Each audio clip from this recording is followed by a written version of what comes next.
Hello students, ये optical isomerism का third video है।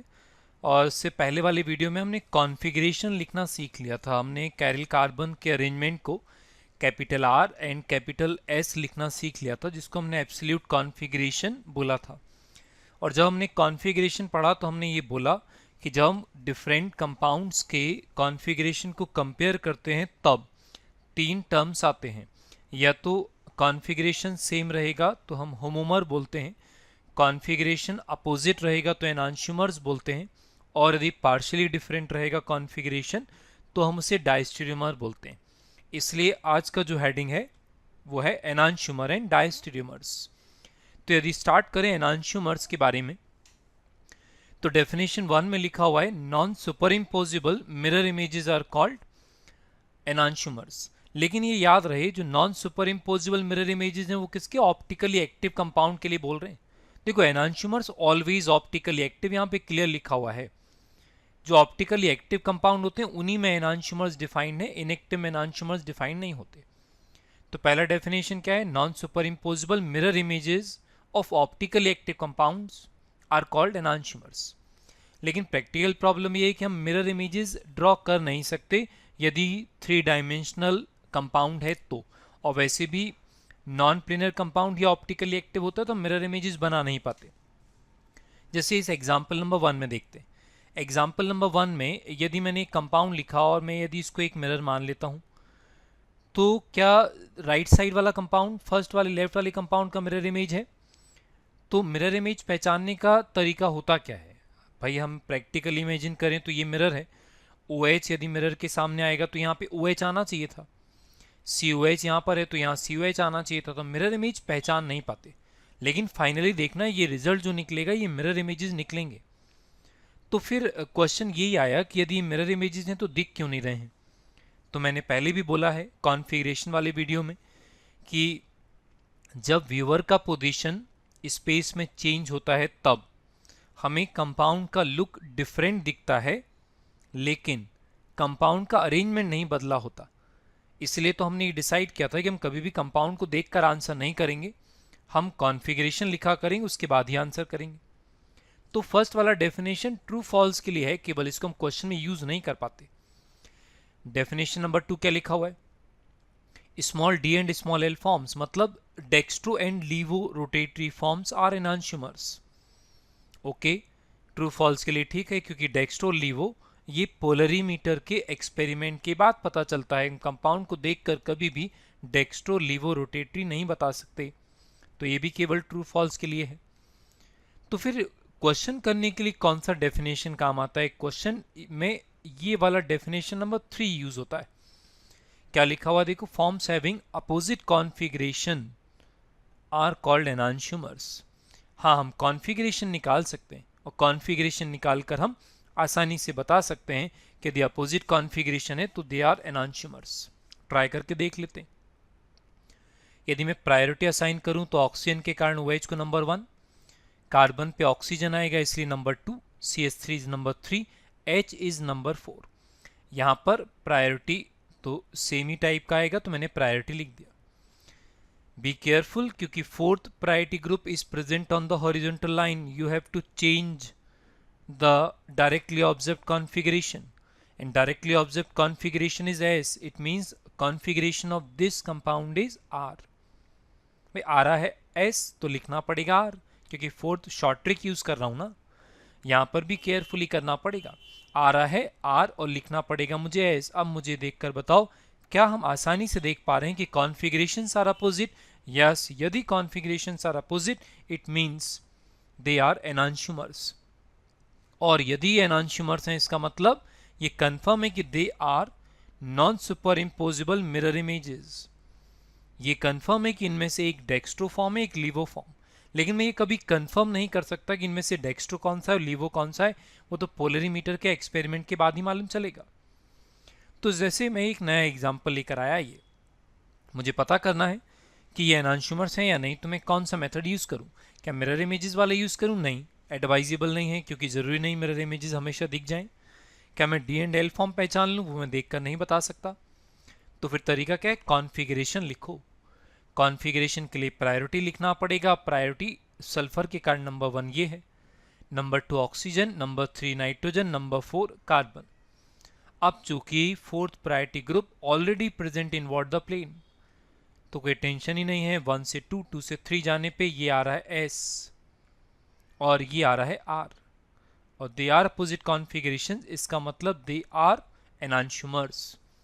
तो एनांशुमर्स पहचानने का तरीका क्या रहेगा, हम कॉन्फ़िगरेशन लिखेंगे और कॉन्फ़िगरेशन यदि अपोजिट आ जाता है तो हम क्या बोलेंगे, हम बोलेंगे दे आर एनांशुमर्स। तो एनांशुमर्स के बारे में और बात करते हैं, प्रॉपर्टीज ऑफ एनांशुमर्स पे आते हैं।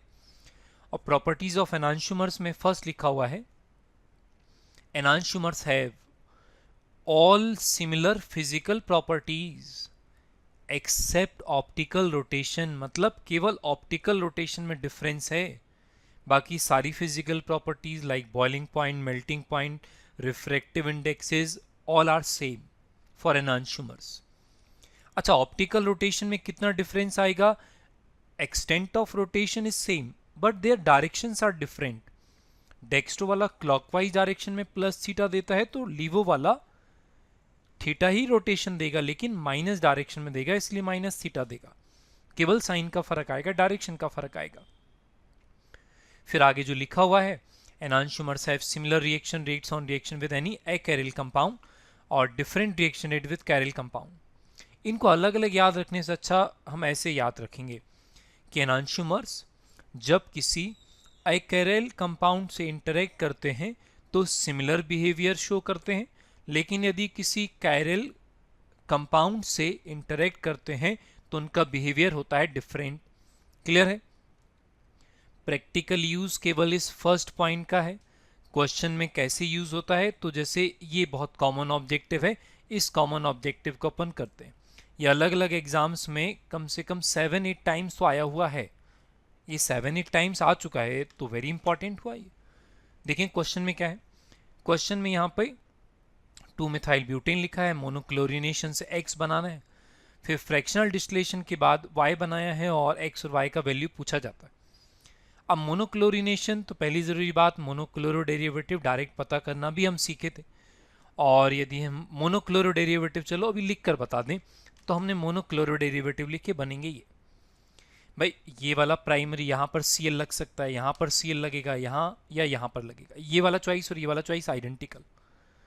अब देखें तो क्या X का वैल्यू 4 है, नहीं, टोटल का मतलब इंक्लूडिंग स्टीरियोआइसोमर होता है। अब देखें जरा, इसमें कैरिल कार्बन है क्या, 0 कैरिल कार्बन, इसमें कैरिल कार्बन है, यस, ये वाला जो कार्बन आएगा ना, ये वाला कार्बन कैरिल कार्बन आएगा, क्योंकि इस पे present all 4 groups are different. इसमें कोई कैरिल कार्बन नहीं है, इसमें ये वाला जो कार्बन होगा ना, ये वाला कार्बन कैरिल कार्बन होगा। And compound having 1 chiral carbon is always optically active, इसका मतलब ये भी एक्टिव रहेगा और ये भी एक्टिव रहेगा। और जो एक्टिव होता है वो 2 फॉर्म में मिलेगा, कैसा, एक D एंड L, तो 2 कंपाउंड है, तो एक काम करते हैं D1 L1 ऐसा लिख लेता हूं, एनांशुमर्स का पेयर मिलेगा, और ये मिलेगा D2 एंड L2। तो टोटल कितना हो जाएगा, टोटल हो जाएगा, टोटल हो गया कितना, 6 बाई 1 प्लस 2 3 प्लस 1 4 प्लस 2 6, तो x का वैल्यू कितना हो गया, x का वैल्यू यहां पर आ रहा है 6। अब लेकिन यहां पे जो फ्रैक्शनल डिस्टिलेशन लिखा हुआ है, फ्रैक्शनल डिस्टिलेशन का मतलब होता है separation on the basis of different boiling points. जिनका बॉइलिंग पॉइंट डिफरेंट रहेगा वो सेपरेट हो जाएंगे, उतने फ्रैक्शंस मिलेंगे। अब लेकिन अभी अभी हमने पढ़ा, जो इसका प्रैक्टिकल यूज ये है कि जो एनांशुमर्स होते हैं इनका बॉइलिंग पॉइंट कैसा होता है, सेम बॉइलिंग पॉइंट। इनका जो बॉइलिंग पॉइंट रहेगा, इन दोनों का सेम बॉइलिंग पॉइंट रहेगा, मतलब बॉइलिंग पॉइंट के बेसिस पर इन दोनों को सेपरेट नहीं कर पाओगे। तो कितना फ्रैक्शन मिलेगा, एक इसका फ्रैक्शन मिलेगा, सेकंड में ये दोनों मिलेंगे, थर्ड में ये मिलेगा, फोर्थ में ये दोनों मिलेंगे। इसका मतलब y का वैल्यू कितना हो जाएगा, y का वैल्यू हो जाएगा टोटल 4, इतने फ्रैक्शंस मिलते हैं। ठीक, तो इस तरीके से प्रैक्टिकली यूज किया जाता है। क्लियर है? फिर इससे रिलेटेड क्वेश्चंस में बात करते हैं। हमें बस ये याद रखना है कि क्वेश्चन में यदि पहचान ना हो तो हम हमेशा कॉन्फ़िगरेशन देखकर ही बात करें, हम कंपाउंड को देखकर कभी भी आंसर ना करें। जैसे हमने ये वाला एग्जाम्पल लिखा, और इस वाले एग्जाम्पल में जो डिफरेंट कंपाउंड्स लिखे हुए हैं उन्हें हमें ट्राई करना है और बताना है। तो तीन ही टर्म्स हैं देखो, या तो ये होमोमर होंगे, या तो ये एनांशुमर्स होंगे, या तो ये डायस्ट्रीमर होंगे। स्टीरियोआइसोमेरिज्म में यही तीन टर्म होते हैं। तो यदि मुझे कंपेयर करना ए एंड बी को, तो बाई चांस यहाँ पर मिरर इमेजेस ये दिख रही हैं, ये ज़रूरी नहीं है कि मिरर इमेजेस दिखें। मुझे पहले से मालूम है कि ए एंड बी आर एनांशुमर्स। फिर भी हम एक्सट्रीम केस के लिए बात कर रहे हैं, जो एक्चुअल मेथड हमें फॉलो करना वो ट्राई करते हैं। हमें कॉन्फ़िगरेशन लिखना पड़ेगा, और यदि मैं इसका कॉन्फ़िगरेशन लिखूंगा तो इस वाले कार्बन का कॉन्फ़िगरेशन देखता हूँ। यहाँ पर आएगा नंबर 1, ये आएगा नंबर 2, ये आएगा नंबर 3 और ये आएगा नंबर 4। ध्यान से, fourth priority group is present on the horizontal line. जो कॉन्फ़िगरेशन डायरेक्टली आएगा उसको चेंज करना पड़ेगा, और कॉन्फ़िगरेशन आ रहा है आर, इसका मतलब इसका मुझे लिखना पड़ेगा एस। तो इसका जो कॉन्फ़िगरेशन आएगा ना, आप घर पे एक बार देख लेना। लास्ट वीडियो में हमने इसका कॉन्फ़िगरेशन डिटेल में लिखकर दिखाया है। ठीक, तो हमें एग्जाम्पल में इन्वॉल्व होना है तो हम उतनी डिटेल में अभी नहीं जा सकते। वो वाला वीडियो देखोगे तुम्हें क्लिक कर जाएगा। और फिर कॉमन सेंस है, इसका अरेंजमेंट और इसका अरेंजमेंट जस्ट अपोजिट रहेगा। क्यों? क्योंकि 1 एक्सचेंज हुआ है।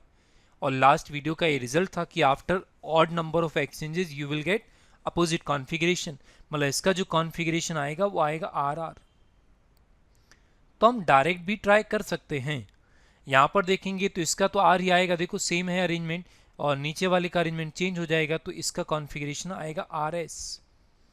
और आईयूपीएसी नंबरिंग क्यों नहीं कर रहे हैं? क्योंकि हमने पहले डिसाइड किया हुआ है कि सिमेट्रिकल कंपाउंड रहेगा तो आईयूपीएसी नंबरिंग नहीं करते, अनसिमेट्रिकल रहेगा तो हम आईयूपीएसी नंबरिंग करते हैं। अब ए एंड बी को कंपेयर करने का मतलब, एस एस और आर आर को कंपेयर करना मतलब अपोजिट कॉन्फ़िगरेशन। हमें ये दिखना चाहिए, और अपोजिट कॉन्फ़िगरेशन दिखेगा तब हम इसका आंसर क्या बोल देंगे? हम इसका आंसर बोल देंगे दे आर एनांशुमर्स। क्लियर है? फिर यदि मैं ए एंड सी की बात करूं तो ना ये सेम है ना ये अपोजिट है, पार्शियली डिफरेंट है, आधा अधूरा चेंज है। तो मैं यहाँ पे क्या लिखूंगा? Partially different. और यदि पार्शियली डिफरेंट है तो क्या बोलते हैं? ये टर्म्स तो हम पहले ही डिफाइन कर चुके हैं, डायस्टीरियोमर्स। तो नेक्स्ट हेडिंग आने वाला भी डायस्टीरियोमर्स ही है।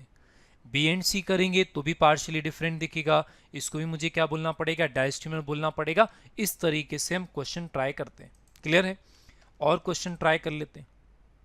इस वाले क्वेश्चन को ट्राई करते हैं, और इस वाले क्वेश्चन को ट्राई करेंगे तो कुछ बढ़िया ऑब्जर्वेशन, कुछ बढ़िया रिजल्ट बनाएंगे।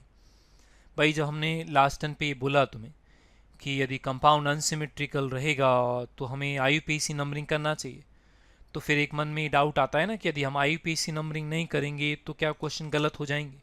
तो एक बार ऑब्जर्वेशन बनाते हैं, चलो देखते हैं। सबसे पहले मुझे एक कॉन्फ़िगरेशन लिखना पड़ेगा, मैं उसके बिना ट्राई नहीं कर सकता। और इसका जो कॉन्फ़िगरेशन आ रहा है एस, लिखना पड़ेगा मुझे आर। तो इसका मतलब इसका कॉन्फ़िगरेशन आएगा आर आर। इसका कॉन्फ़िगरेशन मैंने लिख दिया, अभी मैं इतना ही लिख रहा हूँ। यहाँ पर यदि मैं कॉन्फ़िगरेशन लिखूंगा तो इसका कॉन्फ़िगरेशन आएगा आर एस। अब मैं इतना स्पीड से क्यों कर पा रहा हूँ? क्योंकि मेरा प्रैक्टिस है। तुम लास्ट वीडियो देखना, उसमें कॉन्फ़िगरेशन निकालने का तरीका है।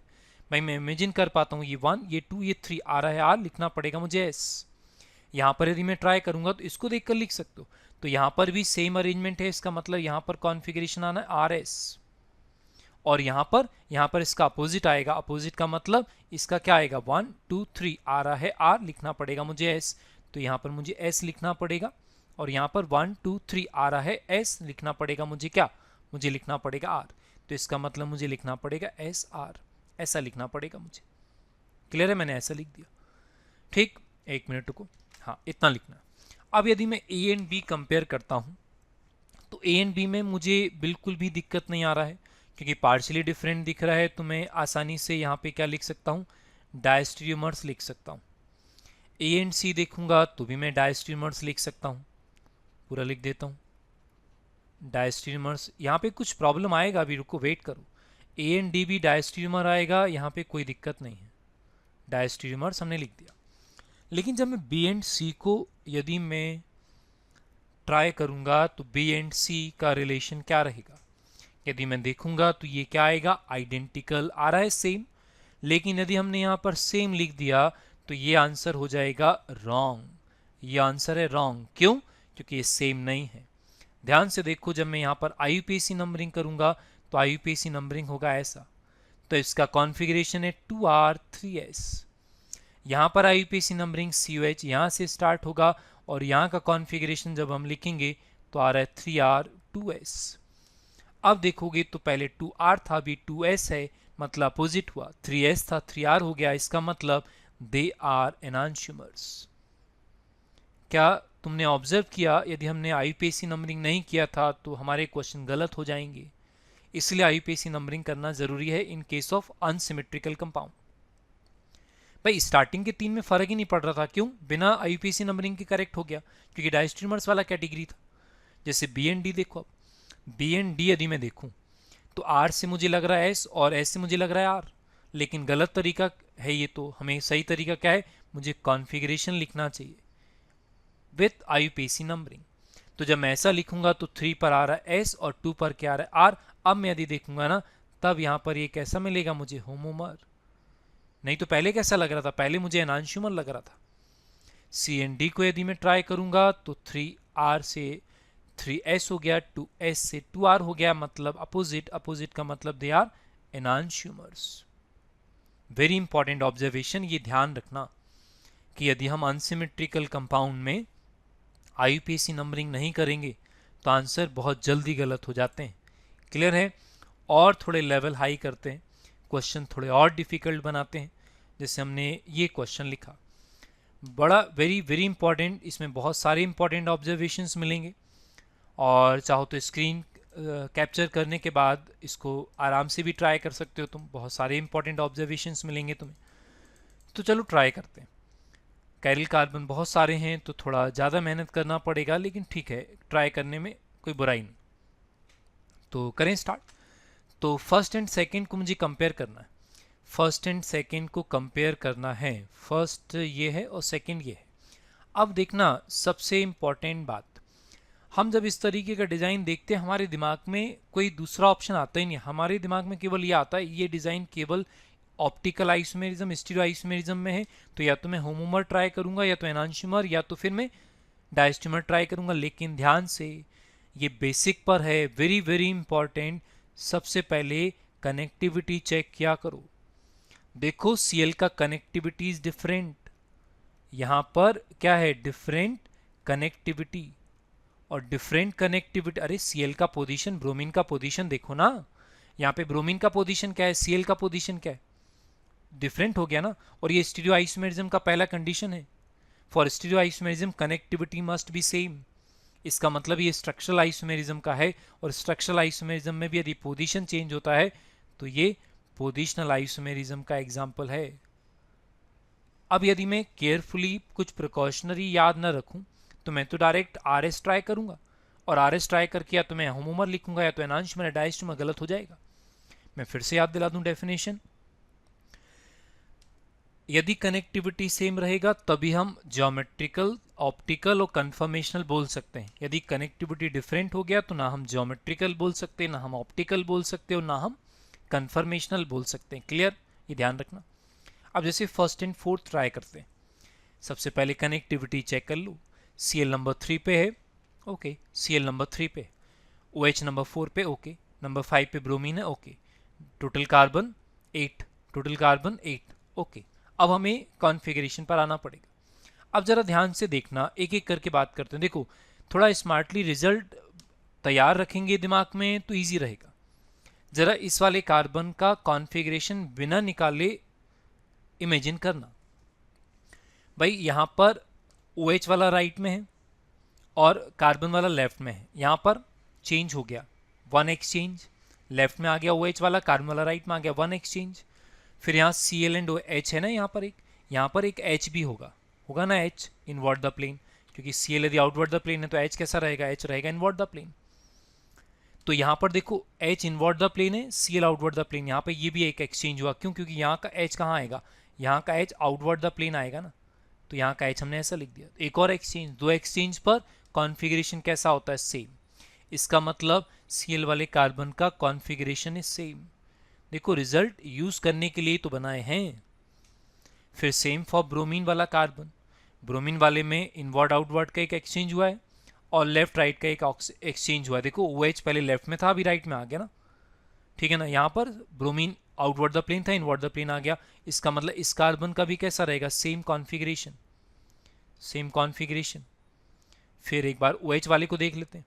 OH वाले कार्बन पे इनवर्ड आउटवर्ड एक एक्सचेंज और लेफ्ट राइट एक एक्सचेंज, मतलब यहाँ पर है 1 and 4 का सेम कॉन्फ़िगरेशन। क्या तुम्हारा ध्यान गया, मैंने कॉन्फ़िगरेशन नहीं निकाला, केवल मैंने एक्सचेंजेस देखकर ये बता दिया कि कॉन्फ़िगरेशन है सेम। चाहो तो तुम कॉन्फ़िगरेशन निकाल लो, लेंदी हो जाएगा, टाइम लगेगा, लेकिन कॉन्फ़िगरेशन तो आएगा, तय बात है। ठीक, तो और ट्राई कर लेते हैं, रुको। और मैं तो बोलता हूँ स्क्रीन कैप्चर करके घर पे आराम से ट्राई करके देखना, बहुत सारे ऑब्जर्वेशन मिलेंगे। सेकेंड एंड थर्ड को कंपेयर करते हैं। सेकेंड एंड थर्ड, सबसे पहले चेक कनेक्टिविटी। थर्ड पे Cl, यस थर्ड पे Cl, फोर्थ पे OH and then bromine, okay, everything is okay. Stereoisomerism में Cl पर देखो, Cl वाले कार्बन में केवल एक एक्सचेंज हुआ है, लेफ्ट राइट का डिफरेंस। OH पहले राइट में था, अभी लेफ्ट में आ गया, एक एक्सचेंज में कॉन्फ़िगरेशन बदल जाता है, मतलब इसका कॉन्फ़िगरेशन चेंज हुआ है, राइट। यहाँ पर आओ OH वाले में लेफ्ट राइट का एक डिफरेंस, इसका मतलब इसका भी चेंज हुआ है कॉन्फ़िगरेशन। ब्रोमीन वाले कार्बन पे इनवर्ट आउटवर्ड नहीं हुआ, लेफ्ट राइट का फर्क, इसका भी हुआ है चेंज। तीनों का चेंज होने का मतलब अपोजिट कॉन्फ़िगरेशन का मतलब, अपोजिट कॉन्फ़िगरेशन का मतलब क्या था डेफिनेशन में, अपोजिट कॉन्फ़िगरेशन का मतलब होता है enantiomers, they are enantiomers, enantiomers. फिर next is third and fourth. ये हमने क्या किया, थर्ड एंड फोर्थ हमने अभी कौन सा कंपेयर किया, सेकेंड एंड थर्ड। रुको रुको, ये हमने गलत कंपेयर कर दिया, रुको एक मिनट, रुको इरेजर से हटा देते हैं।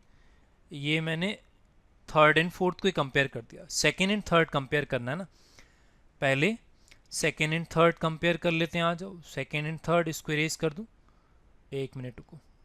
हाँ, सेकेंड एंड थर्ड इसको देखते हैं, इधर आओ। हमने पहले थर्ड एंड फोर्थ को कंपेयर कर दिया, तो वो पहले का रिजल्ट हो गया, राइट।